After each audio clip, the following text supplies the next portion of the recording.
Jangan belajar tasawuf sesuai dengan keinginan hati kita. Yang lebih parah lagi adalah jangan kita meninggalkan yang wajib berlindung dengan nama tasawuf, atau jangan kita melakukan maksiat dengan berlindung pada nama tasawuf. Seakan-akan tasawuf itu kalau udah level makrifat, level hakikat, jadi semua hukum fikih nggak berlaku, nggak bisa, man.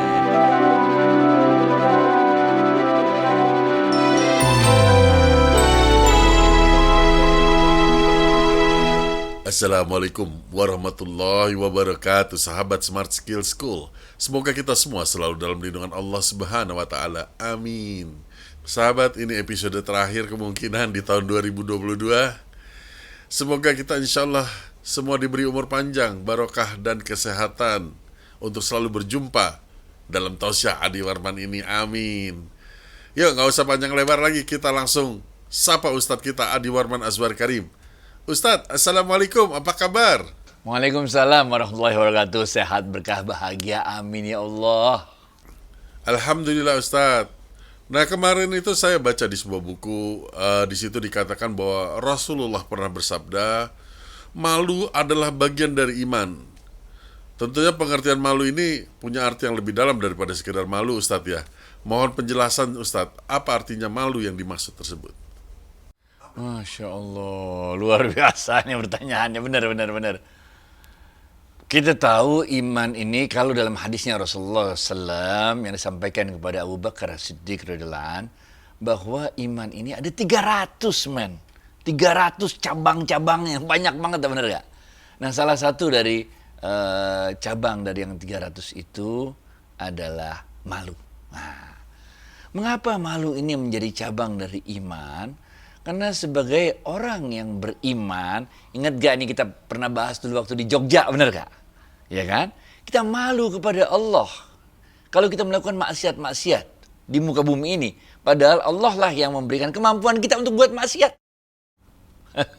Karena Allah yang beri kesehatan, berikan kita kekayaan, berikan kita kelapangan waktu, sehingga kita gunakan itu semua bukan untuk berterima kasih kepada Allah atas semua yang telah diberikan Allah kepada kita, malah kita gunakan buat maksiat.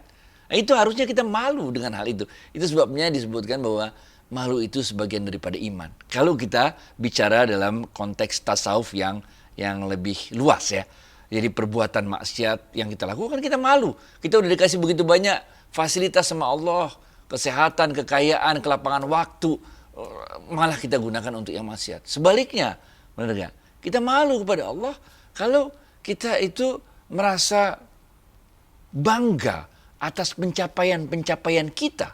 Seakan-akan kekayaan itu, keterkenalan itu, kehebatan itu, segala macam itu karena diri kita. Padahal Allah lah yang membuat orang-orang di sekitar kita menyukai kita. Benar gak? Yeah. Ini kalau kita lihat dari ilmu tasawuf. Karena ilmu tasawuf selalu melihatnya dari behavior, dari perilaku kita. Tapi kalau kita kecilkan malu itu dalam kaitan ilmu fikih, maka ini seringkali diterjemahkan malu adalah menutup aurat kita. Oke? Sebagai orang yang beriman, karena kita malu aurat kita dilihat orang lain, maka kita tutup aurat kita. Nah, ini jadi kalau di dalam ilmu fikih, pembahasan namanya menjadi menutup aurat. Benar gak? Walaupun dalam kehidupan sehari-hari sebetulnya pengertian malu ini jauh lebih besar daripada sekedar menutup aurat, benar gak? Kita kan sering tuh, bahkan kalau dalam orang Indonesia kita nggak punya malu loh, benar gak? Misalnya lampu merah kita terobos terus, benar gak? Sampai orang lain hampir ketabrak, terus kita bilang, oh nggak punya malu, benar gak? Segala macam. Jadi itulah kira-kira pengertian dari malu adalah sebagian daripada iman. Ada lagi yang lain, kebersihan adalah sebagian dari iman. Dari 300. Ada 300. Dan Abu Bakar Siddiq merupakan salah seorang yang memiliki cabang-cabang iman yang begitu. Ada hadis yang ntar kita sampaikan. Back to you, Fit. Nah, sekarang apakah etika kita mengalami kemunduran Ustadz dari zaman ke zaman? Seperti yang Rasulullah pernah mengingatkan kita tentang tanda-tanda akhir zaman, di mana hari-hari kita melihat anak memarahi orang tua, tidak ada lagi rasa malu ketika melakukan aib gitu, semakin jauh dari Al-Quran. Ustaz. Etika adalah norma yang disepakati dalam sebuah masyarakat, benar nggak? Etika di Indonesia, kalau ada orang tua duduk di bawah, maka nggak sopan bagi kita untuk duduk di atas. Jadi etika adalah sesuatu yang kita sepakati dalam sebuah masyarakat, benar nggak? Tapi ada yang lebih dari sekedar etika, yaitu standar yang berlaku pada masing-masing kita. Moral kita, akhlak kita, kalau bahasa Islamnya, benar gak? Nah, akhlak ini bukan sesuatu yang disepakati oleh suatu masyarakat, bukan. Belum lebih tinggi daripada disepakati oleh suatu masyarakat. Karena dia adalah nilai-nilai yang dibawa oleh Rasulullah SAW, nilai-nilai yang diberikan batasan-batasan oleh Allah Azza wa Jalla. Sehingga dia disepakati apa nggak disepakati, ya begitu. Itu yang namanya akhlak. Sebetulnya akhlak ini dapat mudah kita temui di semua diri manusia, apapun agamanya.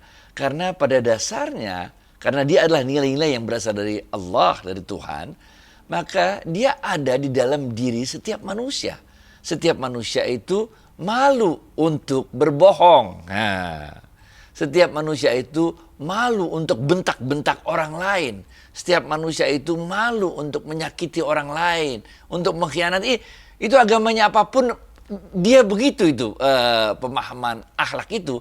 Karena akhlak itu adalah batasan-batasan perilaku yang diberikan langsung oleh Allah. Dan karena dia diberikan langsung oleh Allah, ada di setiap diri manusia. Baru nanti kita turunin menjadi kebiasaan dalam suatu masyarakat. Misalnya kalau di Indonesia tidak sopan memanggil orang tua dengan namanya saja. Nah, di Indonesia mah kurang ajar banget lah kalau ada anak yang manggil orang tua pakai namanya aja. Tapi di Amerika Serikat misalnya pada masyarakat-masyarakat yang begitu udah berbeda pemahaman kesepakatan masyarakatnya, mereka manggil orang tuanya tidak mam, tidak pap lagi, tidak mam or dad lagi, tapi dia merasa tidak apa-apa untuk memanggilnya dengan namanya. Sehingga kemudian untuk orang yang lebih tua pun dia tidak merasa harus memanggil. Kalau di Indonesia kan masih Pak D, Bu D, Om, Paman, apa segala macam kan masih. Kalau di sana enggak. Itu yang kita sebut dengan kesepakatan norma dalam masyarakat yang itu kita sebut etika tadi. Jadi yang di dalam kehidupan ini ada hal-hal yang kita sepakati sesama masyarakat, tapi ada hal-hal yang datangnya dari Allah. Nah, hal-hal yang datangnya dari Allah inilah yang harus kita ingatkan, bukan aja kepada diri kita, bukan aja kepada sesama kaum muslimin, tapi juga kepada semua manusia. Kita nggak bisa ngelihat saat ini doang, benar gak? Tadi David juga udah ceritakan bagaimana dengan orang-orang kaya segala macam.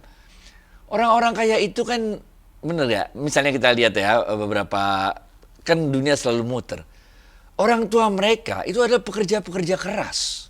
Kadang-kadang mereka harus berlayar dari Yaman loh, naik perahu, dari Cina tuh, dari mana-mana tuh, dari India berlayar dengan sebuah pengorbanan yang luar biasa sampai di Indonesia nggak bawa apa-apa kira-kira. Atau bawa persediaan yang sangat minim sekali. Kemudian mereka berjuang di Indonesia sehingga akhirnya mereka menguasai perdagangan suatu komoditi misalnya, benar gak?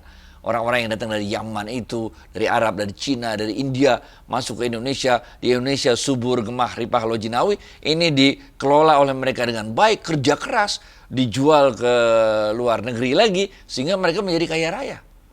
Kemudian anaknya nggak tahu cerita susah payah bapaknya itu, benar gak? Masih ada sedikit-sedikit lah, benar gak? Tapi cucunya, generasi ketiga, sama sekali nggak tahu. Yang tahu cucunya adalah mereka adalah orang kaya sejak lahir. Nah, benar gak?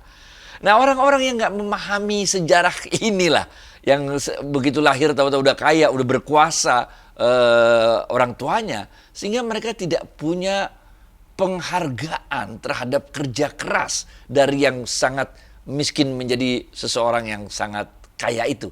Generasi-generasi inilah yang kalau kita tidak tanamkan kepada mereka akhlak yang baik, etika yang baik, kerja keras, menghargai sesama, dan sebagainya, mereka inilah yang nanti kalau dalam istilah Islamnya istijraj namanya, mereka akan diberikan berbagai macam kemewahan oleh Allah, kesenangan hidup oleh Allah, sehingga mereka makin lama makin jauh dari nilai-nilai ketuhanan itu.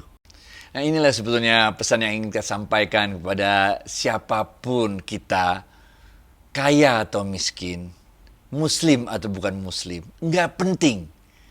Yang penting adalah bagaimana ruh yang ditiupkan Allah ke dalam diri kita masing-masing ini terus terkoneksi dengan Allah yang Maha Esa itu. Sehingga kita bisa merasakan cintanya Allah kepada kita. Dan begitu pula kita mencintai Allah. Karena Allah telah memberikan begitu banyak kemurahan, kemudahan, kenikmatan kepada kita. Dalam kitab Mukasyafatul Qulub yang ditulis oleh Imam Ghazali, dalam kitab itu Imam Ghazali menjelaskan tanda-tanda kita cinta kepada Allah. Ini benar. Dalam kitab itu Imam Ghazali mengatakan tanda-tanda kita cinta kepada Allah adalah kita cinta kepada Quran. Bagaimana kita bisa cinta kepada Allah kalau kita nggak tahu perkataan-perkataan Allah, pesan-pesannya Allah? Ya, itu semua terekam dalam Al-Quran. Apa tandanya kita cinta kepada Quran? Tentu kita baca, kita fahami dan sebagainya. Tapi Imam Ghazali mengatakan tanda-tandanya kita mencintai Quran adalah kita mencintai Rasulullah Muhammad SAW. Benar gak? Karena Rasulullah SAW itu adalah the living Quran. Rasulullah SAW itu adalah the living Islam. Beliaulah contoh. Apa yang kita baca dalam Quran itu, apa yang tertulis dalam Quran itu ada pada dirinya Rasulullah SAW. Itu sebabnya Imam Ghazali mengatakan tanda-tandanya kita cinta Quran adalah kita mencintai Rasulullah SAW. Tanda-tandanya kita mencintai Rasulullah SAW adalah kita mencintai sunnah-sunnahnya. Ini men. Kita cintai sunnah-sunnahnya bagaimana yang dicontohkan, diteladankan oleh Rasulullah SAW. Kita cintai. Bukan cuman bukan soal sunnah-sunnah yang fisik yang gampang kita tiru seperti miara jenggot atau celana cingkrang atau pakai jubah atau pakai sorban. Itu kan tanda-tanda fisik yang gampang banget kita tiru, bener gak? Yang kita maksud di sini, yang Imam Ghazali maksud adalah yang kita tiru dari Rasulullah SAW, dari sunnah-sunnahnya itu adalah perilakunya, akhlaknya, kebesaran jiwanya, bener gak? Kesabaran beliau dalam menghadapi situasi yang berbagai macam, bener gak? Imam Ghazali kemudian melanjutkan tanda-tandanya kita mencintai sunnah-sunnahnya Rasulullah SAW adalah kita mencintai akhirat. Ini.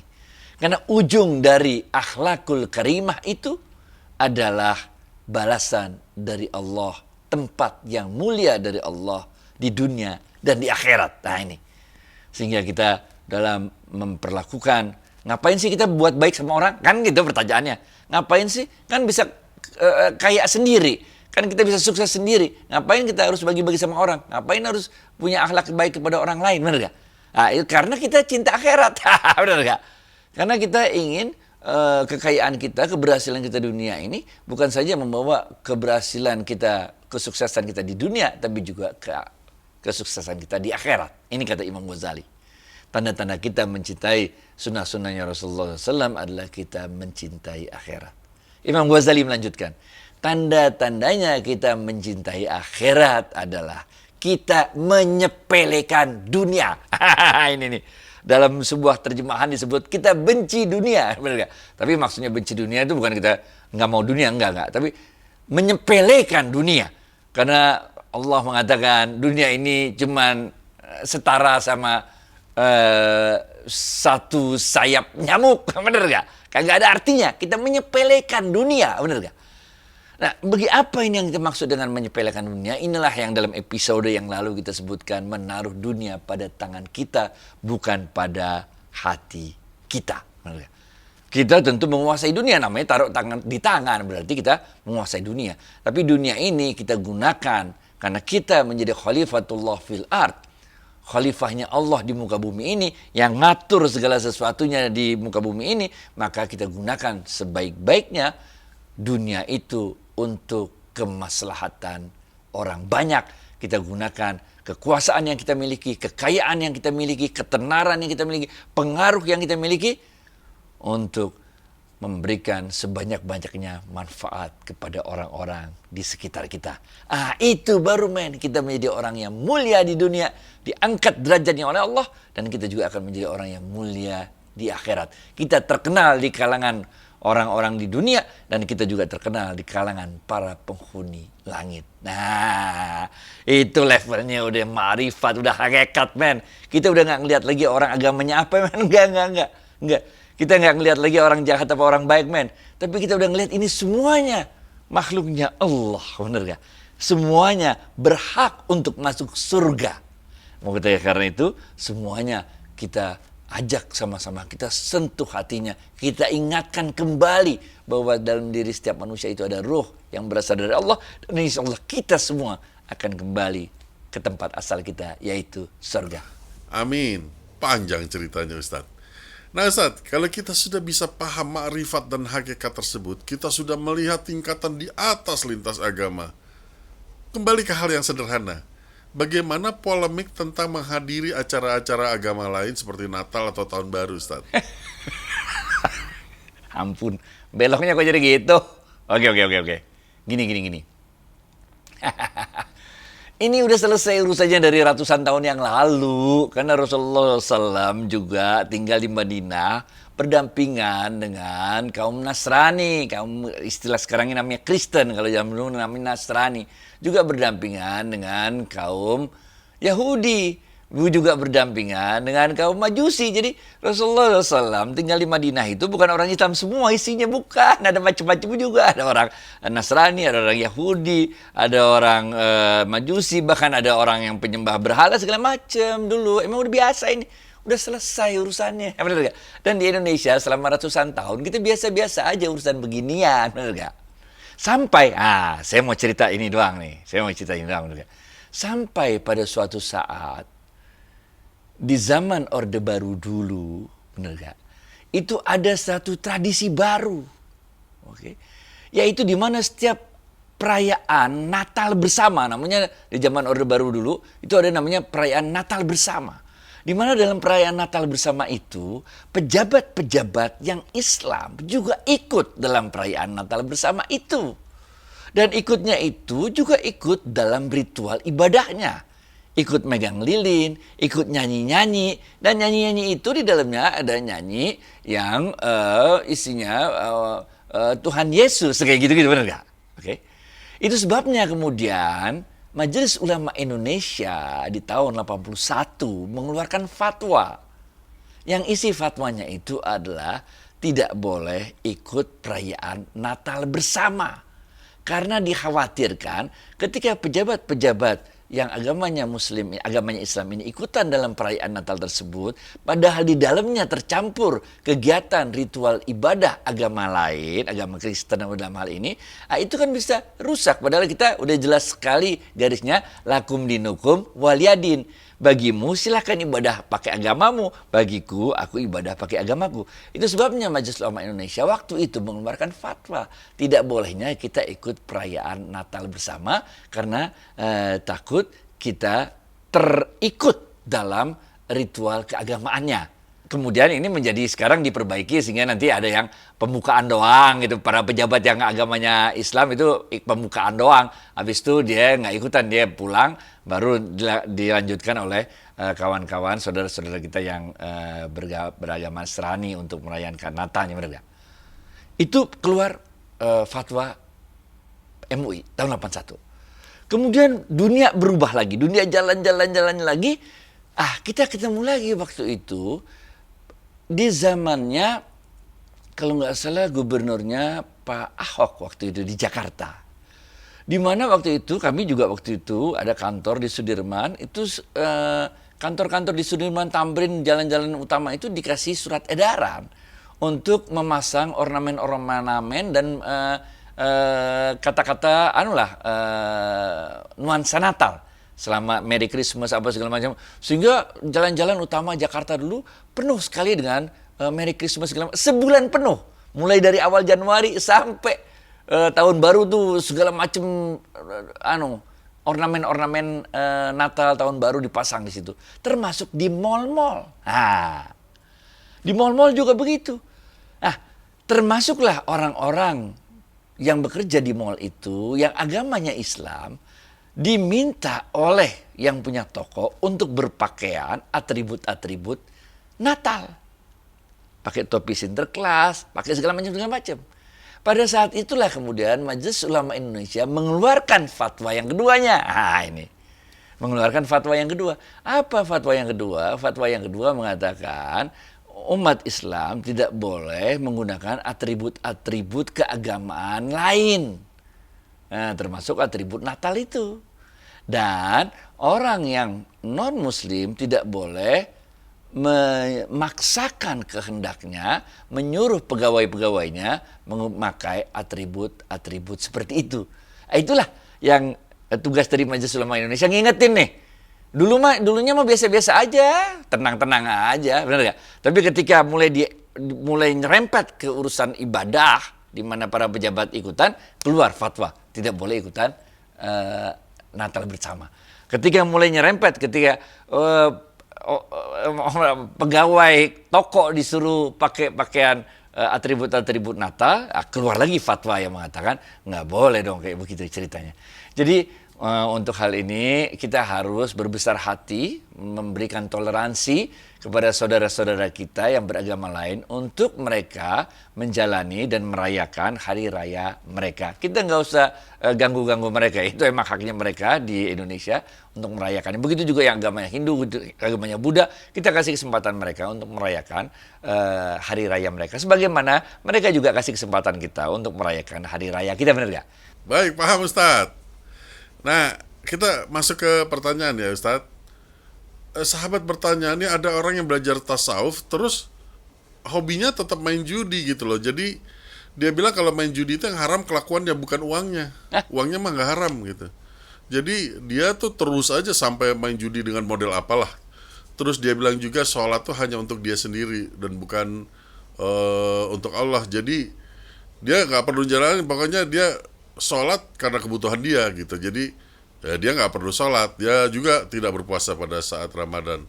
Dan orang ini mengatakan bahwa itulah ilmu tasawuf yang sesungguhnya katanya. Nah, kalau sahabat kita ini ingin menasihati, dia dijawab, tahu apa kamu anak baru gede? Ustaz, tolong Ustaz. Ya nggak apa-apa, anak baru gede, anak kecil juga nggak apa-apa kalau dia menyampaikan kebenaran, bener aja, bener. Nggak bisa kayak gitu. Itu bukan ilmu tasawuf, sama sekali itu bukan ilmu tasawuf. Nggak ada ilmu tasawuf yang model kayak begitu. Itu sebabnya ilmu tasawuf itu mesti belajar dulu ilmu syariah. Di dalam ilmu syariah, dalam ilmu fikih, memang betul haram itu ada dua jenis. Haram zatnya dan haram selain zatnya. Yang haram zatnya untuk makanan itu cuma ada 4. Babi, khamar, darah, dan bangkai. Iya, ini haram zatnya. Haram zatnya ini dikit atau banyaknya sama juga, tetap haram. Lalu ada yang namanya haram selain zatnya. Nah, haram selain zatnya banyak jenisnya, ada 7, kita nggak keburu untuk bahas pada sesi ini. Nah, di salah satunya ada yang namanya judi. Judi itu betul, dia haram perbuatannya. Perbuatan judinya itu haram, betul. Oke. Nah, bagaimana dengan uang yang didapat dari hasil judi? Nah, itu mah gampang banget jawabnya. Nyuri, emang haram apa enggak? Haram. Bagaimana dengan uang hasil curiannya? Ya karena ngambilnya pakai cara yang haram, berarti uang hasil curiannya haram. Uangnya sendiri mah kagak. Tapi karena caranya kita dapetin uang itu dengan nyuri, maka uang yang kita dapat dengan nyuri itu hukumnya haram. Begitu juga dengan judi. Memang betul uangnya mah kagak haram. Enggak. Haramnya adalah perbuatan judinya. Nah, karena uang yang itu kita dapat dengan cara yang haram, yaitu cara judi, ya jadi haram. Bener gak? Nah, itu kalau belajar tasawuf nggak pakai belajar fikih, ya jadi pening. Bener gak? Jadi semuanya ma'rifat Allah, hakikat Allah. Nggak bisa, belum nyampe dia ilmunya. Bener gak? Yang kedua adalah nggak sholat. Itu dari mana ilmu tasawuf mana yang nggak sholat itu? Lah Allah nyuruh kita sholat. Kalau benar kita makrifat, mengenal siapa itu Allah, tentu kita akan mengenal. Tadi yang disebut Imam Ghazali, tanda-tanda kita cinta Allah adalah kita cinta Quran. Lah di Quran disuruh sholat, kok bisa ente nggak sholat, bener nggak? Enggak. Jangan belajar tasawuf sesuai dengan keinginan hati kita. Yang lebih parah lagi adalah jangan kita meninggalkan yang wajib berlindung dengan nama tasawuf, atau jangan kita melakukan maksiat dengan berlindung pada nama tasawuf. Seakan-akan tasawuf itu kalau udah level makrifat, level hakikat, jadi semua hukum fikih nggak berlaku. Nggak bisa, men. Dari mana belajarnya ente? Udah, ikutin jalan yang bener dah. Ikutin jalan yang bener nggak? Ingat, Imam Ghazali bilang, tanda-tanda cinta kepada Allah adalah cinta kepada Quran. Tanda-tanda cinta kepada Quran adalah cinta kepada Rasulullah SAW. Tanda-tanda cinta kepada Rasulullah SAW, cinta kepada sunnah-sunnahnya Rasulullah SAW. Tanda-tanda kita cinta kepada sunnahnya Rasulullah SAW, cinta kepada akhirat. Tanda-tanda kita cinta pada akhirat adalah kita menyepelekan dunia. Dunia bukan tidak taruh di hati kita, dunia kita taruh dalam genggaman tangan kita. Kita kuasai dunia. Buat apa? Buat mengajak sebanyak-banyaknya orang mendapatkan hidayah dari Allah Azza wa Jalla. Baik, David. Nah Ustadz, ada yang menggelitik sedikit nih Ustadz ketika dibilang, tahu apa lu anak baru gede? Ini banyak juga nih yang seperti ini nih. Lu kan bukan Ustadz gitu.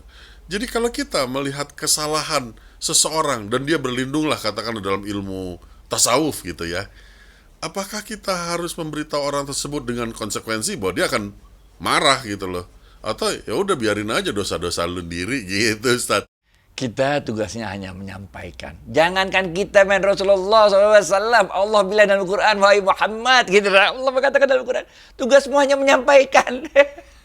Kita nggak bisa ngasih hidayah dari Allah. Jadi kita tugasnya cuma nyampein doang. Bahwa orangnya nggak mau dengar, nggak apa-apa. Allah punya 1001 cara untuk membuat orang itu mendapat hidayah dan bertobat. Nah, saya punya banyak teman lah. Saya punya, David juga punya. Kita semua banyak teman lah. Kita tahu bagaimana orang yang arogan, yang luar biasa, yang nggak mau sholat. Orang yang sangat Firaun kecil. Benar nggak? Karena dia merasa semua bisa diatur. Benar. Tapi Allah kan punya caranya sendiri. Kekuasaan emang begitu. Lah kalau Allah kasih sakit, dia stroke, bagaimana, men? Benar nggak?